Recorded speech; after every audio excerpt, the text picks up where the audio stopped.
কবিগুরু রবীন্দ্রনাথ ঠাকুরের ভাবনায় ঋতুরাজ বসন্তকে স্বাগত জানাতে উদ্যোগ নিয়েছে প্রস্তাবিত ত্রিপুরা শান্তিনিকেতন মেডিকেল কলেজ ও হাসপাতাল। এই উপলক্ষে কলেজ ক্যাম্পাসে বসন্ত উৎসব এর আয়োজন করা হয়েছে। প্রস্তাবিত ত্রিপুরা শান্তিনিকেতন মেডিকেল কলেজ ও হাসপাতালের পক্ষ থেকে ঋতুরাজ বসন্তকে স্বাগত জানিয়ে বসন্ত উৎসব পালনের জন্য আগামী 25শে মার্চ 2024 সোমবার মেডিকেল কলেজ প্রাঙ্গণ থেকে সকাল 9টায় বর্ণাঢ্য প্রভাত ফেরির মাধ্যমে এই উৎসবের সূচনা হবে। এখানে গোলা রং নয়, আবির ও ভেষজ আবির নিয়েই রঙের উৎসব পালন করা হবে।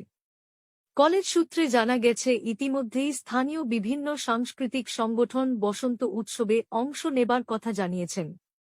সেই সঙ্গে কলেজ সংলগ্ন গ্রামের মানুষেরা ইতিমধ্যেই এই উৎসবে যোগ দেবার ইচ্ছা প্রকাশ করেছেন। মেডিকেল কলেজের পক্ষ থেকে জানানো হয়েছে যে প্রতি বছরই সকলের সহযোগিতায় এই উৎসব পালনের পরিকল্পনা নেওয়া হয়েছে। সেই সঙ্গে স্থানীয় প্রশাসন ও রাজ্য সরকারের সাথে আলোচনা করে পৌষ মাসের 7 পৌষ থেকে 10ই পৌষ স্থানীয় হস্তশিল্প ও হস্তশিল্পীদের উৎসাহ দিতে তাদের নিয়ে কলেজ ক্যাম্পাসের ভিতরেই ত্রিপুরা শান্তিনিকেতন মেলার আয়োজন করার পরিকল্পনা হচ্ছে।